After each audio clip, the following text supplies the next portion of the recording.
Hello' everyone মই আকৌ এটা লৈ আহিছোঁ শ্ৰীমন্ত শংকৰদেৱ সংঘৰ অধিৱেশনৰ ওপৰত এটা ব্লগ।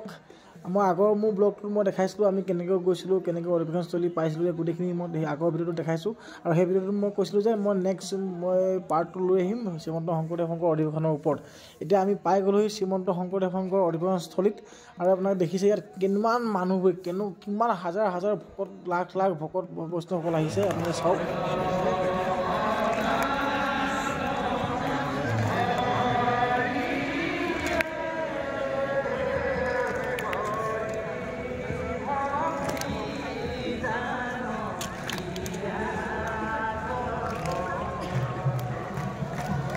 এয়া আপোনালোকে শুনিবলৈ পাইছে সকলো বাপ আই ভকত বৈষ্ণৱৰ মুখত অকল হৰিনাম আৰু হৰিনাম।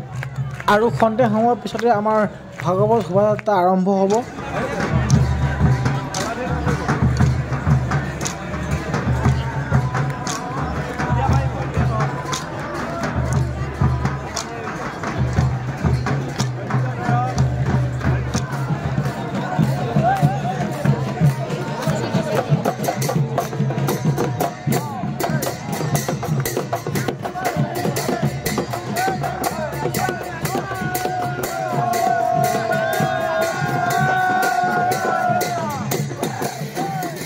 এয়া আমাৰ ভাগৱত শোভাযাত্ৰা আৰম্ভ হৈ গৈছে, আপোনালোকে সকলোৱে দেখিবলৈ পাইছে।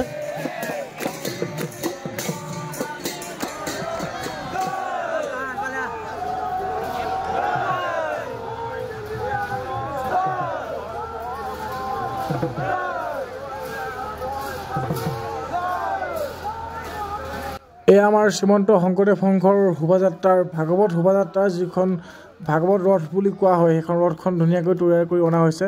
ইয়াৰ ৰথখনৰ ওপৰতে ভাগৱত আছে আৰু ইয়াতে ভকত বৈষ্ণৱ উঠি আহিছে, ভাগৱত পাঠ কৰি গৈছে, আপোনালোকে দেখিবলৈ পাইছে। আৰু এই ককাজনলৈ চাওক, ককাজনে হাতযোৰ কৰি ভকতসকলক নমস্কাৰ দিছে, কৃষ্ণ কৰিছে।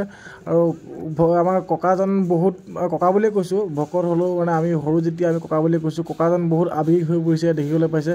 ককাজনৰ দুই চকু লৈ দুই ধাৰ বৈ আহিছে চকু পানীৰে, দেখিবলৈ পাইছে। এয়া কোনো দুখৰ চকু পানী নহয়, এয়া সুখৰ চকু পানী। এয়া ককাজনৰ আৱেগ, এয়া আমাৰ শ্ৰীমন্ত শংকৰদেৱ সংঘৰ ভকত বৈষ্ণৱৰ আই বাপসকলৰ আৱেগ। এই আৱেগে চকুৰ পানী বোৱাই দিছে। অকল আমি ইয়াত কেমেৰাত বন্দী হৈছে আমাৰ ককাজন, কিন্তু আমাৰ প্ৰত্যেকজন ভকতৰ বা প্ৰত্যেকজন আইৰ হৃদয়ত সেই আৱেগৰ চকু পানী বৈ আহিছে। আমি সেইবাবে শ্ৰীমন্ত শংকৰদেৱ সংঘৰ সংগী বুলি, শ্ৰীমন্ত শংকৰদেৱ সংঘৰ বেনাৰ তলত আমি আছোঁ বুলি আমি গৌৰৱ কৰোঁ।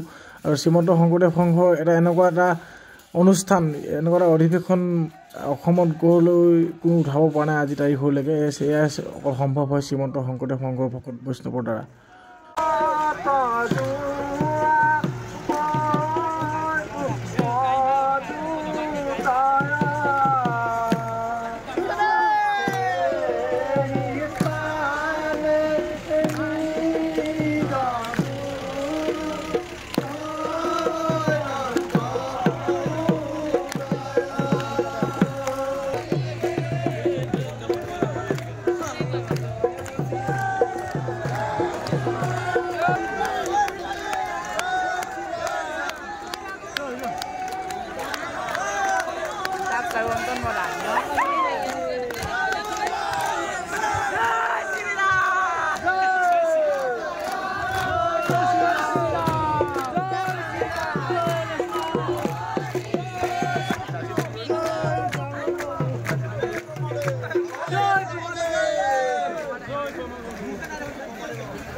জয় শ্ৰীমন্ত শংকৰদেৱ সংঘই জয়, জয় শ্ৰীমন্ত শংকৰদেৱ সংঘই জয়।